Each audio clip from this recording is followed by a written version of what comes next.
What up, YouTube world? It is your boys Clips and Drew from the Follow Through with Clips and Drew NBA podcast. We are doing our reactions to our teams, Lakers and Clippers. We released our Game 1 reactions yesterday. We are releasing our Game 2 reactions today, the day following Game 2 of the Lakers Denver Nuggets last night. And I got to say, first things first, I'm on 4 cups of coffee, Drew. I've been up since 4 a.m. I'm on my 4th cup. If I tend to ramble or go really fast, excuse me, but I'm trying to get a lot of stuff done today. I rewatched the Laker game twice this morning. And dude, I don't know, man. You're 0-10 against the Denver Nuggets now. It seemed to me you guys were on cruise control in that first half. Everything was hitting. LeBron was great. D'Lo, the scapegoat of game 1, came out firing with 3 quick threes. He ends up having 7 threes in the game. LeBron on both ends of the floor, defensively and offensively. He has that block on Jamal Murray, which was just flashbacks. Everybody was talking about Iguodala. Nah, dog, Tiago Splitter. If you remember that dunk that he tried on him, that's what that reminded me of. And then AD looked like he had his way with Joker the whole first half. You're like, okay, AD's coming out ready to play. I think he hit his first 15 shots. I could be. No, it was, He what only was missed it? one. He missed one shot before the ridiculousness of the second half. So he was 15 for 16. Is that what it 14 for was? 15 at halftime. Okay, 14 for 15. He was giving him the whole breadbasket. You had jumpers, you had back to the paint, you had up and unders. AD looked locked in, and I could not believe towards the end of the game like what was going on. We both know that this is a championship team. And we both know that in the NBA, 20 points is not a big lead when it's in the first half or first quarter or whatnot, as long as you chip away at it.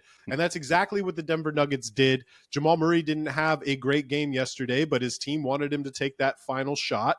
And if you think about what AD said the other day, like, hey, he got snubbed from Defensive Player of the Year consideration. He came out and said, I'm over trying to go for the Defensive Player of the Year, but I can guard anybody. I'm the best defender in the NBA, 1-5. And then Jamal Murray comes back there with nuts the size of basketballs, pardon the pun, and drops an epic game winner, probably the greatest shot in Denver Nuggets history. There was a collapse, though, Drew. Tell me what your thoughts were, because you were texting me. I read the text this morning. I know one of the texts said this is the best LeBron James game I've seen him play in a while. And then the last thing I remember was you're like, Reggie Miller really wants the Denver Nuggets to win. So I know this is a rough day for you, Drew. Holler at me. Yeah, so game 2 was definitely an emotional roller coaster for your boy, and I think for most of the Laker fans. Given what was said on our reaction video in game 1, I essentially left that game 1 saying to myself, we have a chance to steal game 2, but we have to play nearly perfect. And Clips, we did that for 2.5 quarters. We were nearly perfect. I mean, that first half, again, defensive energy was through the roof. LeBron taking a charge and blocking a dunk in the first 5 minutes of the game. D'Lo and Austin Reeves. I want to give Austin Reeves some love here, because this kid is putting every single ounce of energy he has chasing Jamal Murray around that court.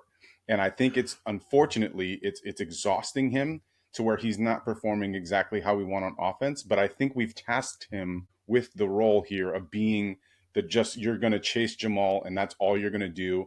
And whatever we can get out of you offensively, we're going to take that as icing on the cake. So while, what came down a little bit on him in game 1 for his lack of, confidence, his lack of swagger, and his lack of offensive ability, I think I overlooked the amount of energy and effort he was putting in on the defensive end. So D'Lo starts 3 for 3. You said that immediately. Comes out of the gate firing. Has 6 threes, I believe, 6 threes in the first half. AD, I think, had 28 points in the first half.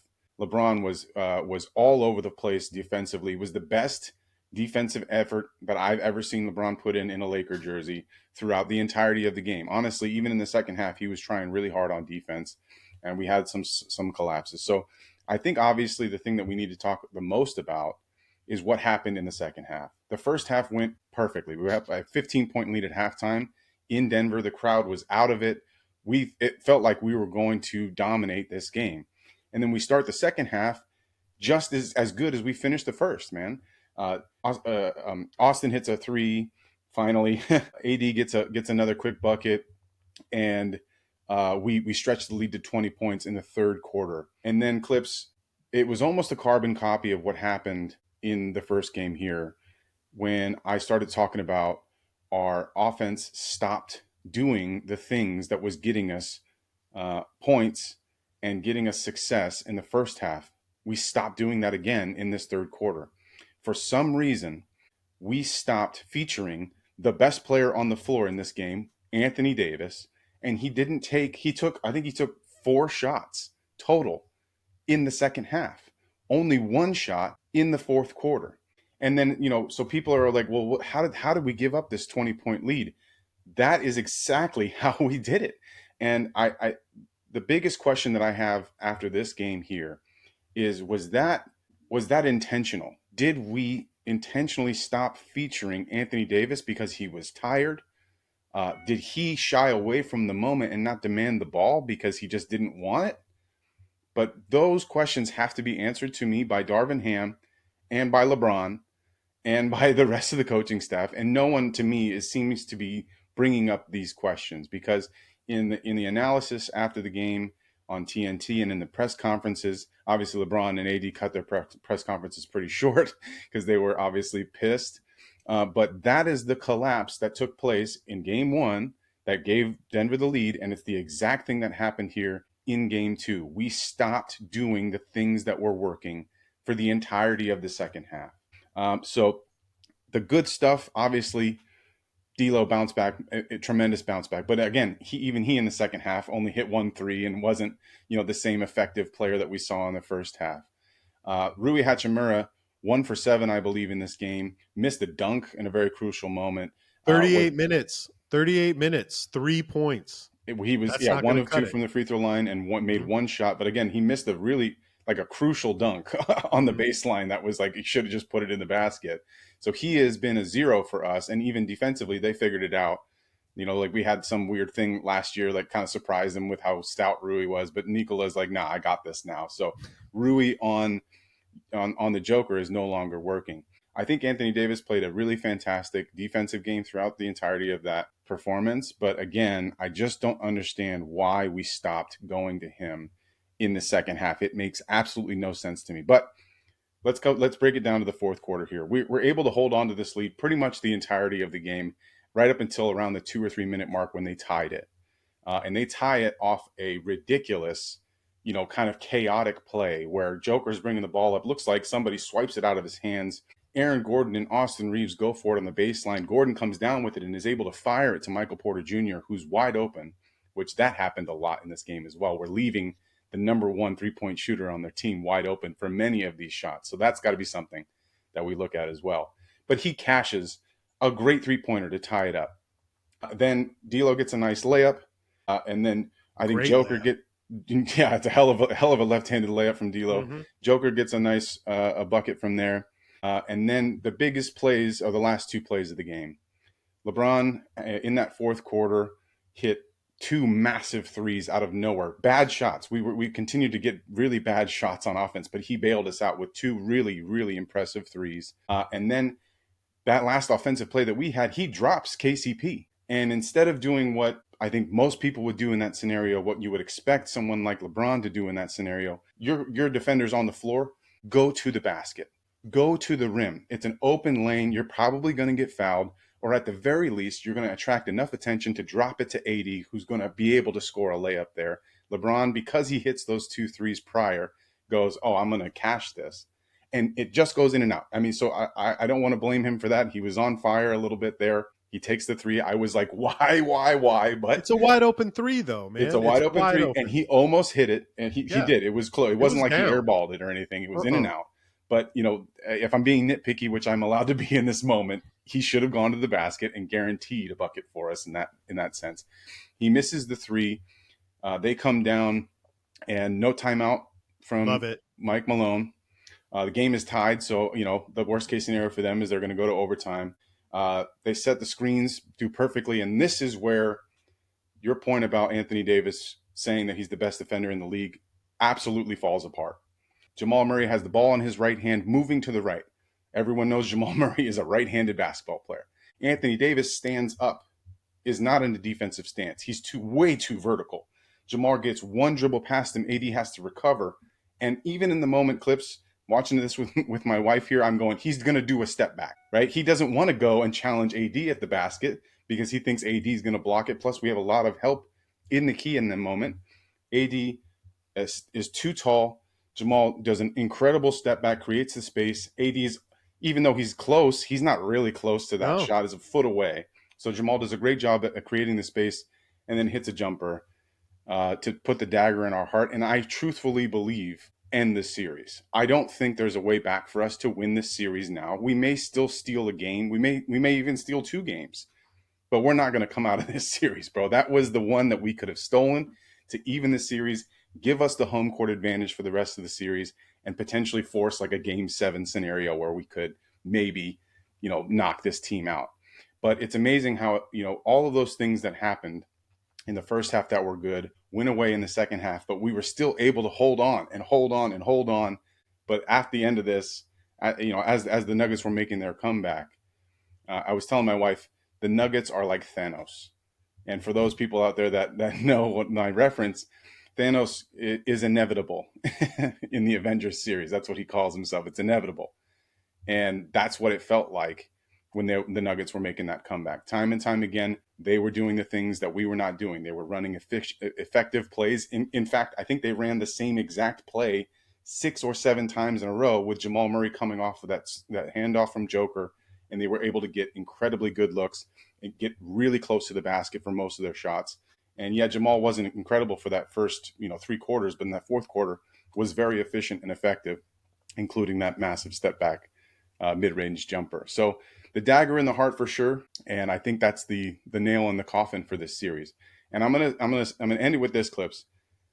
That right there is why it would have been worth us throwing the game against the Pelicans, because you see what the Pelicans did against Oklahoma City, which we'll get into on our podcast tomorrow, our full-length regular podcast tomorrow.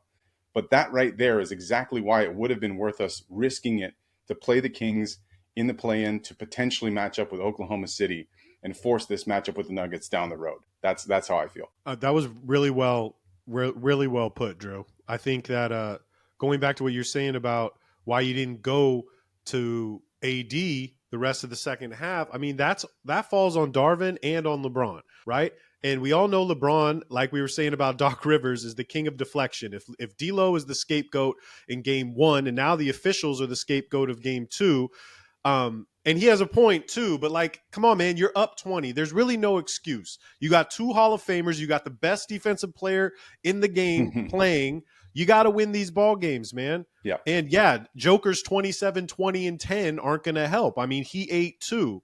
And when you have a game where LeBron is great on both sides of the floor and D'Lo hits 7 threes and AD goes off in the first half, those are the games that you're supposed to win, right? You got to win those games. But championship teams do championship things, and that's exactly what they did. So I don't know. And look, I think your question was, why didn't we go to AD? And I think you could tell in that post-game presser with AD, I think that's why he was so pissed off. I don't think it was, I mean, I'm sure Jamal Murray hitting that shot on his head didn't help, but maybe the frustration of like, why aren't you guys feeding me? Because he was eating that whole first half. So I don't know. A lot of that is on him too, because he was not demanding the ball. Right. The Nuggets made a switch, right? So what they did is they said, okay, we're done with doing one-on-one coverage with Jokic on Anthony Davis. He's killing Joker, right? So they made the smart switch and they switched Aaron Gordon on to Anthony Davis. And then Jokic was on, I think, Rui at that point, or somebody else. If Rui was out of the game, he was no longer matched up with AD. So then LeBron, in his way, goes, okay, well, I'm going to be able to get Jokic on the switch on this pick and roll. And what was happening is they were, of course, doubling LeBron on the pick, leaving Rui to make some sort of shot or some sort of move, and that was leading to really difficult passes for Rui. I think he had 1 or 2 that slipped right through his hands. And then he was making poor decisions, not making shots. But to me, I don't care if Aaron Gordon is the one guarding Anthony Davis. He can still get that matchup. To me, the pick and roll has to be with LeBron and AD, regardless of who is the defensive matchup there. I understand they were trying to target Jokic. I get that. That was working throughout the game. But especially after like those one or two times that it wasn't working, we were pushing Anthony Davis to the corner, which is why you saw him take that one corner three.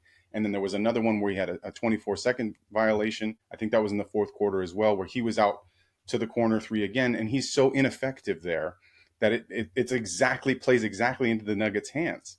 So I understand, okay, maybe once or twice, let's try to target Jokic. Let's see if I can get downhill, maybe get him into foul trouble, get LeBron a layup or get him to the line. But it wasn't working. And it continued to not work.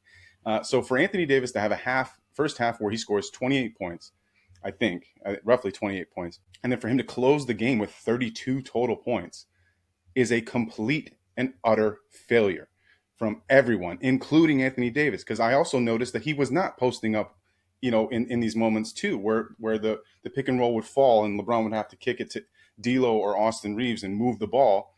AD was still just kind of over there Isn't and on that the side. standard for AD though? Haven't we talked about this a lot with AD in the fourth and at the end of the games where he isn't that guy and doesn't want to be that guy? I mean, this isn't anything new to you, right?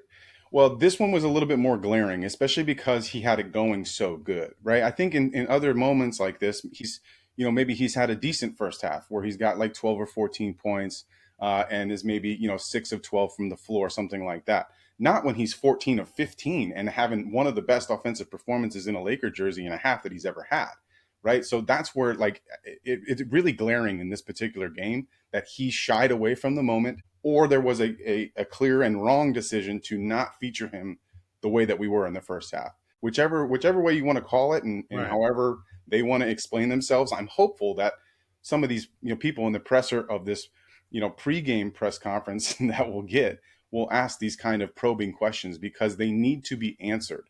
Well, And I think they need to be asked of Darvin Ham, LeBron, and Anthony Davis as to why he only took 4 shots in the entirety of the second half when he was clearly the best player on the floor. Well, I think AD in that presser when he said, at sometimes during games we don't know what the hell we're doing, right? That's exactly what he said on both sides of the floor. So that means you're accountable, Darvin's accountable, everybody's accountable. You guys got to figure you're a championship team, man. You've won chips before. You got to figure this shit out. And we could focus on the Lakers all we want, but in closing, how I want to finish this is like 9 for 24 for Jamal Murray. All right. Jamal Murray did not have a great game. And then at the end of the day, this is going to go down as one of the greatest shots in playoff history. That was absolutely insane. Taking it upon himself. Obviously, you didn't have to call a timeout. Mike Malone and the rest of the boys knew. If you watch Joker on that play, Joker didn't even want the rock. He wanted nothing to do with it. He said, Jamal, this is all you. You do what you got to do. And you said it. You said it when you were talking about that play. All he needed was an inch, and he created enough space to get that shot over AD. But that's up there with one of the best shots ever, right? I mean, that was pretty amazing. Yeah, I think it would be one thing if it wasn't tied. Like there's a lot of freedom when the game is tied and you Yeah, have the yeah. ball in your hands with the last shot, right? So that Mm-hmm. gives you the ability to miss the shot or take a more risky shot and go like, Mm-hmm. oh, it's fine, it didn't go in. We'll go to overtime. And honestly, I think had it gone to overtime, I don't see a different result because it was all downhill for the Lakers, all uphill for the Nuggets in that moment, and the momentum was all on their side.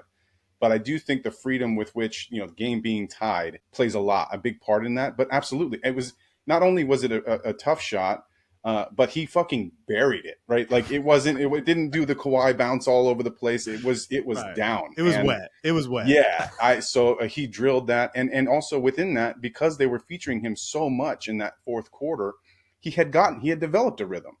And there really isn't a lot that we can do with their pick and roll, just like they can't do a lot with our pick and roll with LeBron and AD. Jamal just runs back and forth. Jokic just stands there like a post, and Jamal just goes, "Oh, I'm going to go this side. No, I'm going to go this side," and then he finds some space and gets a nice 17-foot jumper. I mean, it really is not that difficult for a guy of his skill level to hit open 17-footers. So, and there's not much we can do really when you think about it. I mean, we tried to leave Aaron Gordon open as many times as we could, and he was helping us out by missing those shots that he got, and not many, but the shots that we were letting him take were usually open threes, which is what we have to live with that sort of offensive efficiency on the Nuggets end. But yeah, dude, I'm not going to sit here and say that the Lakers completely lost this on their own. It was definitely with the Nuggets running their Mm-hmm. shit and running through Jokic and Murray that they were able to get this done. It feels like a carbon copy from last year, unfortunately, which is maybe how I started my evaluation of how this series was going to go. feels like it's playing out exactly like. Lakers have not beaten the Denver Nuggets since 2022. They got to get one at home. I think the Lakers will get one at home, Drew. You think it's over? You think it's a wrap? Even if we get one, like I'm saying, we might get one. We'll have a lot of fire in our belly for Game 3. I guarantee that. And that's not been the problem. Our energy and effort has not been the problem, which is fantastic because sometimes that is our problem as a team. But it has not been the problem in this series. The problem is finishing the fucking game, and we cannot have these things happen like this.